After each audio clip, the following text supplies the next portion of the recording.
Voting is a civic duty. Let's register on the electoral list. This is a message from Equinoxe Television.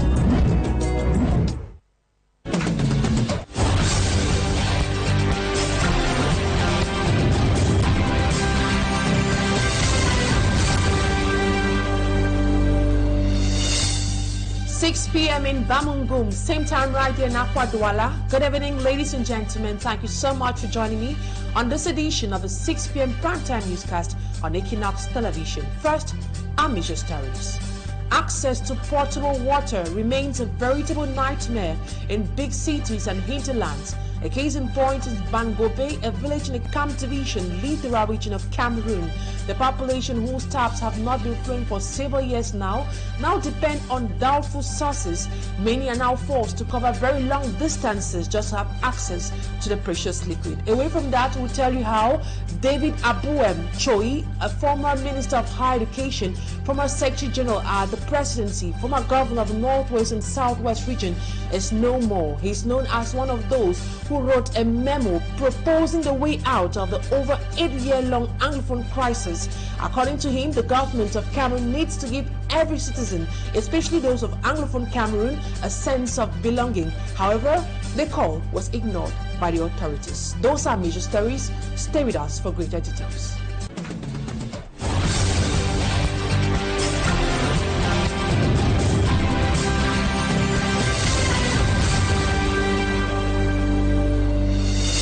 If you're just joining us, then no, you're watching the 6 p.m. primetime newscast, and we are broadcasting live from our headquarters in the economic capital city, Douala. For presentation, I am Immaculate Fogwe. Inhabitants of Bango Village say they have been abandoned by their local authorities. The village, which is found in the Camon division, has been without potable water for several years now. Residents say they now depend on doubtful sources. Smaji Kangebe reports on the challenges faced by locals. Bango, a village within the NKAMWAH division of the littoral region, is in dire need of potable water. We are here in our city. There are not any water to drink.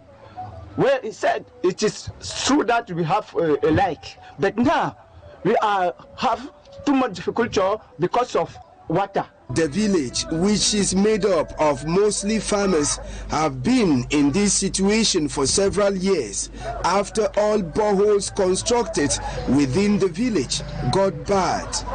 The population has to go for several distance before getting the precious liquid. They are sending just one message to their elite and government officials. There are not any man to help us, but we are trying to please our government to give me water. Apart from the water issue, Bango also lacks a modern hospital in the village.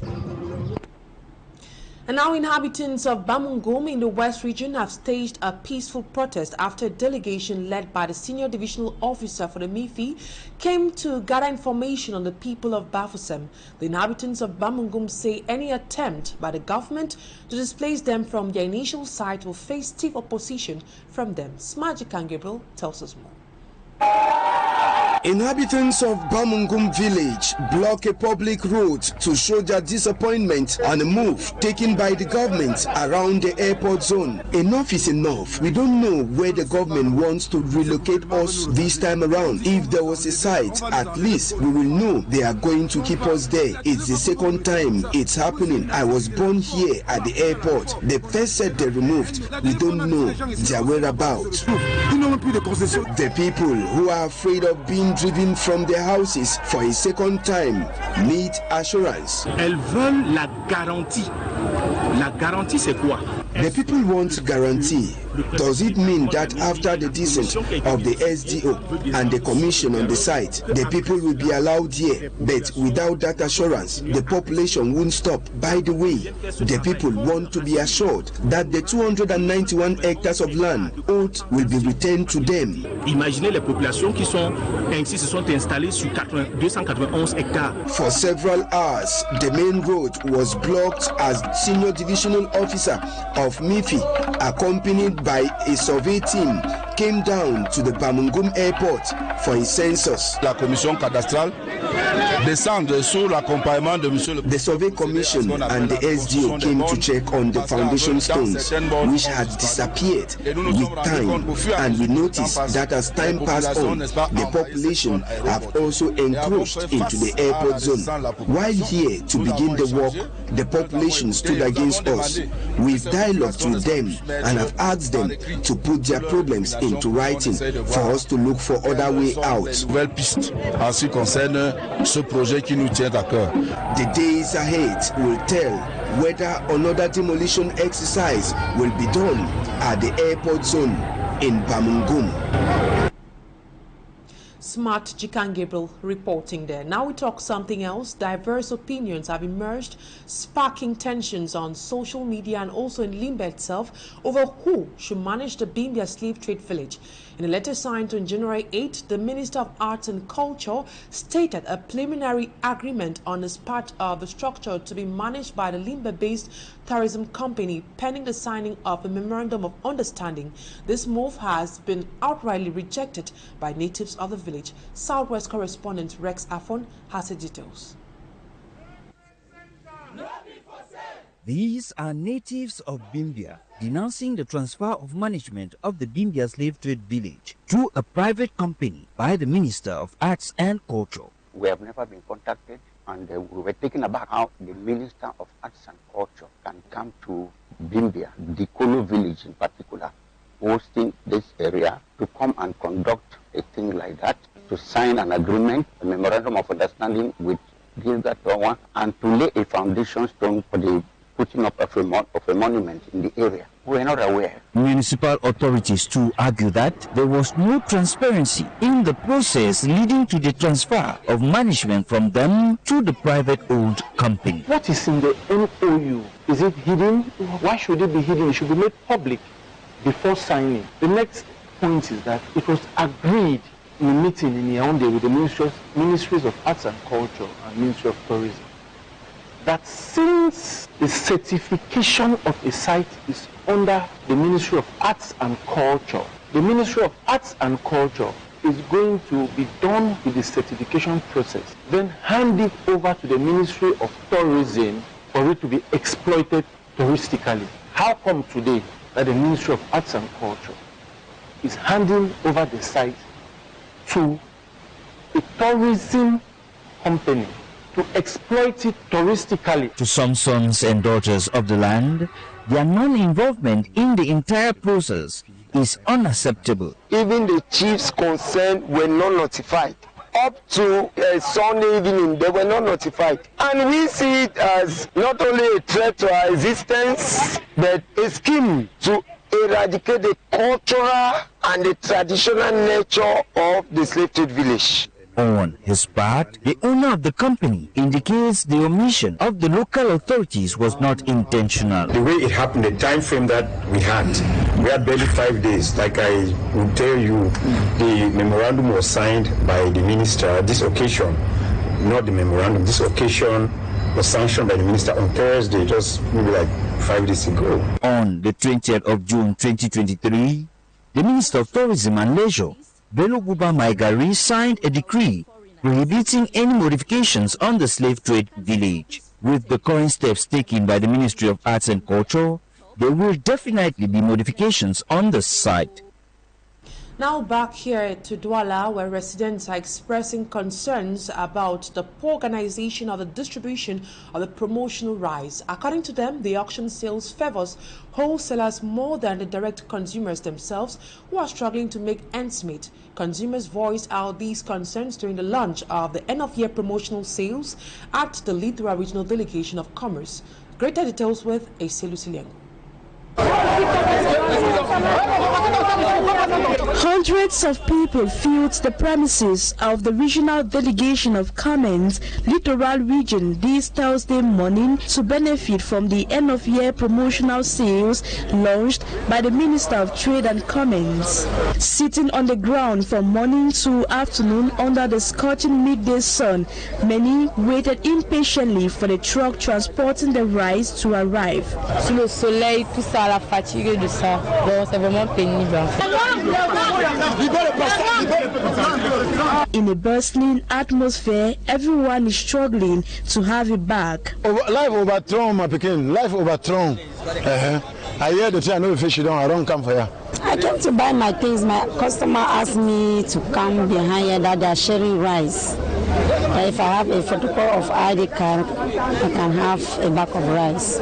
So that is why I'm here. Presenting a copy of the national identity card and 15,000 francs CFA, each buyer goes home with a bag of 50 kilograms. However, consumers are expressing worries with respect to the distribution process. We dey under some, we dey wait. They don't bring pick up, say they don't carry 25 bags. They say traders, especially wholesalers, are buying more than 10 bags, leaving households fighting to obtain one. Parce que nous poussons là dans les rangs, mais c'est le Cameroun, Dieu merci, on a quand même pu avoir notre sac. While some perceive this initiative as a political maneuver, the Littoral Regional Delegate of Commons stressed on their intention to support Cameroonians amid the challenging economic condition affecting households. Le mois de janvier qui est particulièrement violent. After Yaoundé in the central region, residents of Douala will profit from the sales for a period of 10 days. But the question asked by Cameroonians is if the cheap sale of rice will provide a holistic solution to the dire economic situation. Now to our major-led story. David Aboem Achoyi, former Minister of Higher Education, former Secretary General at the Presidency, former Governor of the Northwest and Southwest region, is no more. He is known as one of those who wrote a memo proposing the way out of the over 8-year-long Anglophone crisis. According to him, the government needs to give every citizen, especially those of Anglophone Cameroon, a sense of belonging. Fomi Armstrong Sander tells us more. Even though gone into eternity, David Aboem Achoyi will never be forgotten in any comprehensive analysis of the Anglophone question in Cameroon. Today's special status in the northwest and southwest English-speaking regions of the country is the brainchild of the man David Achoyi, who remained vocal on the Anglophone crisis till his last breath. In fact, he got immersed into the Anglophone realities between September 8, 1976 and February 5, 1984, when he served as the governor of the then Northwest Province and later in the then Southwest Province.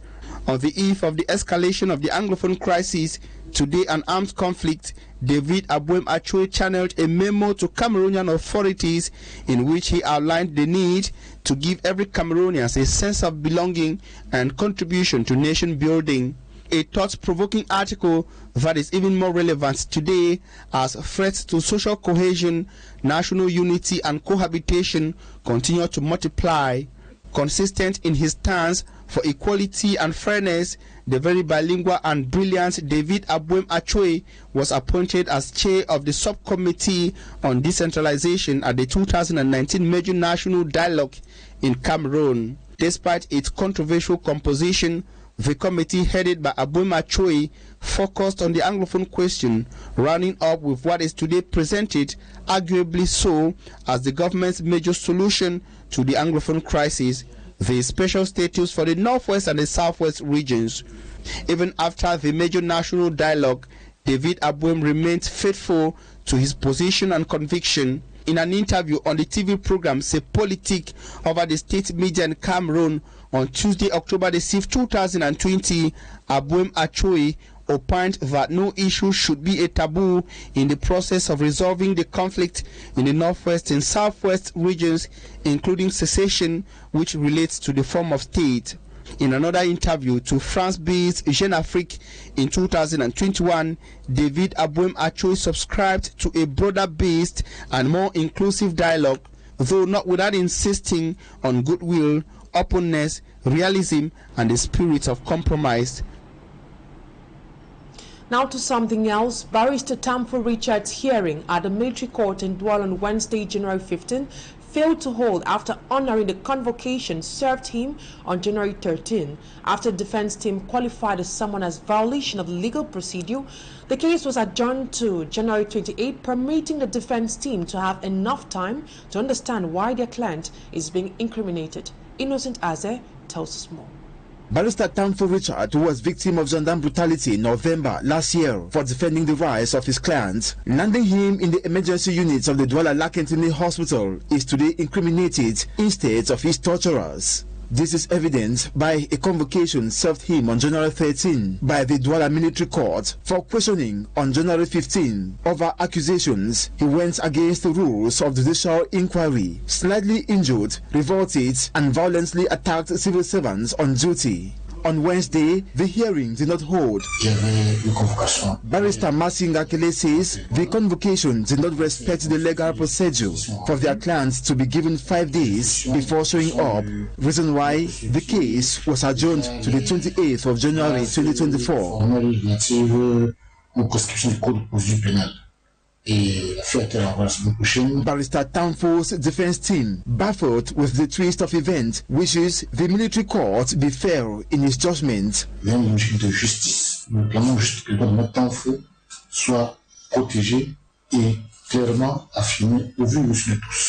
The case is due to start afresh with the defense team having enough time to study the case file and clearly understand exactly why their client, Barrister Tamfo Richard, is being incriminated. And we are hoping that Barrister Tamfo Richard will be granted justice. The Minister of Finance, Paul Motaze, has officially launched the state budget for 2025. This was in the ceremony that took place in Boya and was attended by top officials of the finance management chain in Cameroon. He called on them to exercise caution and professionalism in the management of state projects so as to boost the economy. Malaglary has greater details. During his stay in the southwest region, the Minister of Finance, Paul Motaze, paid a courtesy visit to Bishop Michael Bibi of the Diocese of Boya. The meeting held at Bishop's house in Small Sopor also contained New Year salutations and discussions on the diocese development.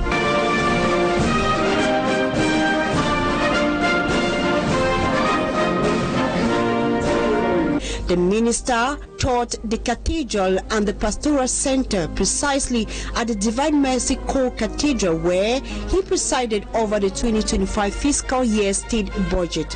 The same hall where the bishops recently had their 49th annual session criticizing the country's heavy taxes.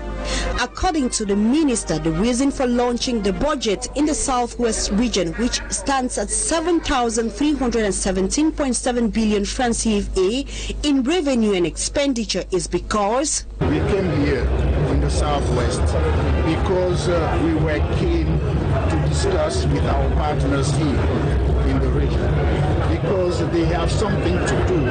They have their parts. We are doing our own part, and they have their own part. And their own part is, since we have Minister Paul Motaze, while emphasizing on the implementation of the state budget, he highlights its objective.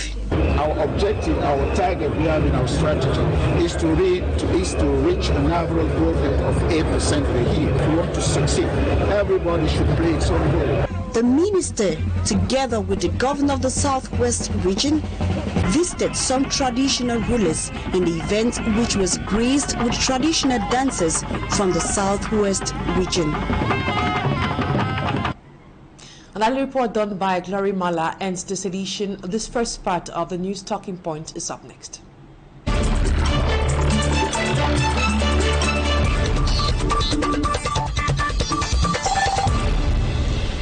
Once more, thank you so much for staying with Equinoxe Television. My guest tonight is a human rights defender. He's known as Dr. Barrister LIMEN, and we'll be discussing about the recent outing made by the president of the UDC party. Good evening, Dr. Barrister LIMEN. It's a pleasure to have you on Talking Point tonight. It's always a pleasure, and I want to wish you and the entire workers of Equinoxe TV a wonderful new year, especially to your boss. Dr. Barrister LIMEN, a rare dialogue between the head of state, President Paul Biya, and Tomaino Damjoya, national president of the UDC party and current mayor of Fumban, took place at the Unity Palace. During the exchange, Tomaino Damjoya said the president had not received a copy of the proposal written by opposition parties calling for the amendment of the Electoral Code. What's your understanding of that statement, which many have qualified as a confession? Well, I'll start by saying that whatever I will say here is just a supposition. And first of all, I want to think that the arena, the place where she discussed, the event in which she made that discussion, to me was inappropriate. It was a kind of a ceremony to wish the head of state Happy New Year, and to me she ought, in my opinion, she ought to have asked for an audience to discuss very important matters like that with the head of state.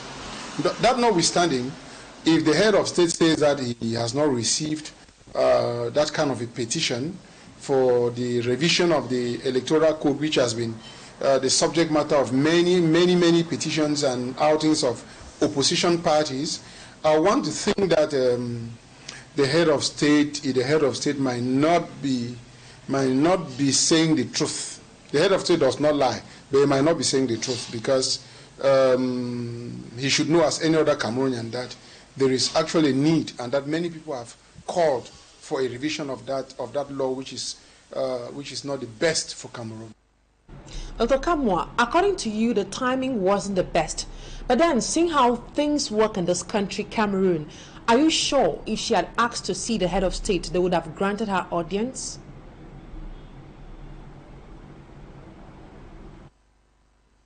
Well, I want to say that, you should not be very surprised that when I keep saying that our country is a country that does not function properly. Because it is very possible that you write to the head of state, he never gets it. Maybe because he's not there, maybe because the person who receives the correspondence to channel to him does not see the need to do that, and so there's a possibility that he might not receive, or he might actually receive and ignore. So I think, as I said, that was not the best environment to raise those kind of pertinent issues. There are still doubts whether he received it or not. However, the president claims he's not aware, whereas some several opposition leaders have on TV, radio, for example, TV at Equinoxe television, radio, social media platforms, and newspapers been demanding that the electoral code be revised. Is it that the president is not adequately informed on what's happening in the country which he is managing? No, the president is aware that the laws are bad, but it's bad to his disadvantage. And you know for sure, like every other Cameroonian, that the president, whatever will make him stay in power, is good for him. So the law is bad to those who don't benefit from the law. The law is good to him and his CPDM supporters. So I think it's not a priority to him.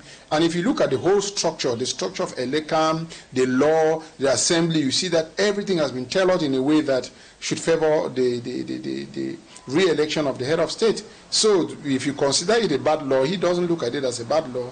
He looks at it as an instrument that permits him to be in power in perpetuity.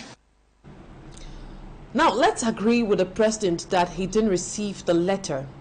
Do you read some kind of disruption as far as the governance of the country is concerned? And do you think there is some sort of manipulation and that some authorities have taken upon themselves to give instructions without the consent of the head of state? Do you know there are times that instructions have come out and they're being contested? That's not coming from the President of the Republic. So, look, the simple answer to your question is that Cameroon is a country that indeed, we are no longer a country now, we are a continent. We're a continent. It means that we've stopped acting like a simple country. We are now behaving as a continent. So, we don't have regular structures anymore of that of a country. And you see that even the communication between the ministers and the president is not the best. One image that I saw, which was very regrettable, is a kind of instruction that the president was giving directly to the Minister of Territorial Administration, and the vice president and the prime minister was just beside.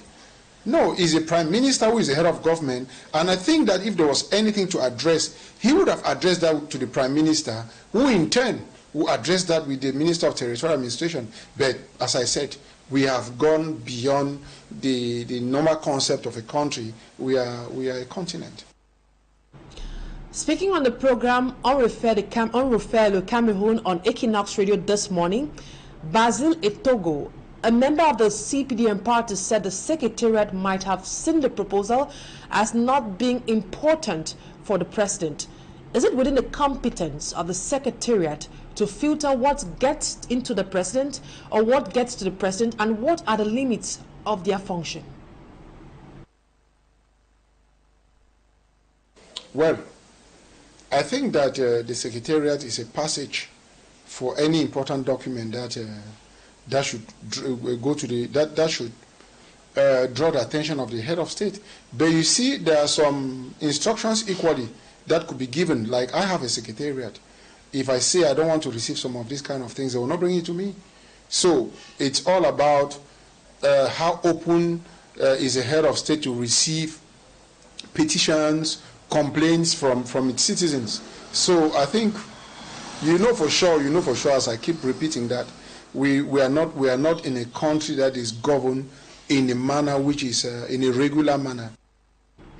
Is there a legal instrument that can punish whoever prevented the letter from reaching the head of state, and can such be considered as betrayal? You want to. I don't think that there is if it's not a registered letter, you can sue a company that you register a letter to take to somebody and he fails to do. You can sue a company. But if you write to the secretariat of the president and he does not receive, who do you want to sue? Who in that case? Because the law should not be so, how do I put it? The law should not be very vague. Who receives and how? What is the procedure? What are the steps for the letter to get to the president? So I think the law in itself has provided for a kind of service like the registered mail, that if you have a receipt, you can prove that this person, and then you can go to that registered company and see that the mail was actually received by the person you address it to.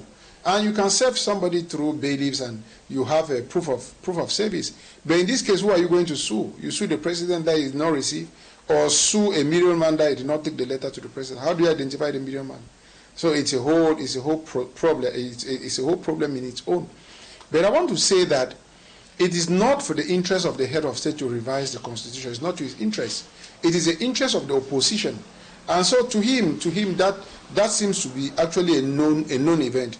And even if he had received, do you think he will, in that ceremony, tell the mayor that no, I received and I'm still thinking about it? It was very easy to say no, I've not received. That was a very good, a very wise way of saying that, not to continue discussing on that issue. And the Constitution provides that members of the Constitutional Council are appointed by the head of state.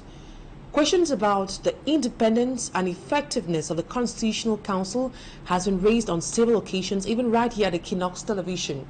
President Paul Biya, who is considered a natural candidate for the 2025 elections, how come he is a player and a referee at the same time? Does that make any sense to you?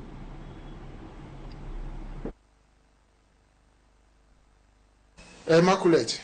No structure. I've told you, and take me serious, that people were not mad to, even the president himself said that we are a continent.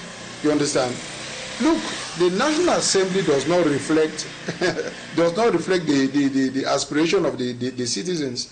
The Senate does not represent the aspiration of the citizens. The ELECAM does not represent the aspirations of the citizens. The Constitutional Council does not represent the aspiration of the citizens. So all those are institutions put in place to serve a king.